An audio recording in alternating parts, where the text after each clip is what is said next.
On dit parfois que le foot est la langue la plus parlée dans le monde. Sur le terrain, les joueurs viennent du Mali, du Cameroun, de Côte d'Ivoire. Certains ont fui la guerre. L'un a vu sa mère se faire assassiner dans des émeutes.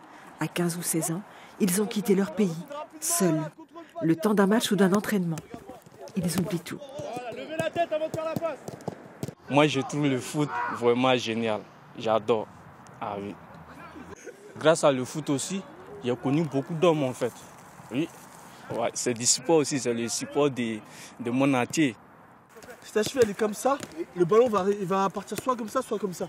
Okay. Quand il parle de ses joueurs, les yeux de Jimmy s'allument. Un cours de foot contre une leçon de vie, il ne perd pas au change.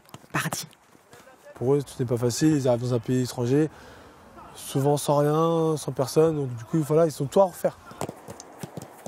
Ça m'est arrivé souvent de me plaindre, et quand ils t'expliquent leur situation familiale ou, voilà, ou ce qu'ils ont vécu avant, tu peux que te taire et derrière faire des efforts pour pouvoir y arriver comme eux, quoi. Beaucoup vivent en foyer, à l'hôtel, seuls souvent. Le club devient leur nouvelle famille. Ce sont des jeunes, ce sont des enfants. Ça pourrait être nos enfants, nos neveux, nos nièces. Ils ne sortent pas indemnes de ces voyages. On a l'exemple d'un jeune qui a traversé avec son frère, sauf que lui est arrivé ici et son frère est dans la Méditerranée. Malgré leur parcours parfois très lourd, ils sont toujours souriants, de bonne humeur, ils ne font jamais la tête.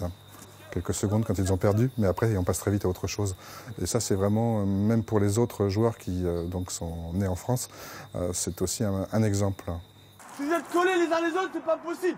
Vous allez faire une passe ou deux, mais après ça va être trop dur pour jouer. Sur la pelouse, le français s'apprend plus facilement qu'en cours. Petit à petit, il leur permet de raconter leur histoire. J'ai pris la route et voilà, comme c'était un frère africain qui quitte l'Afrique parce que voilà, ça va pas, j'étais avec mon grand frère, bon voilà. Je suis arrivé, mais du coup mon grand frère n'était pas arrivé et voilà. Ça enlève aussi des stress et ça nous fait du bien.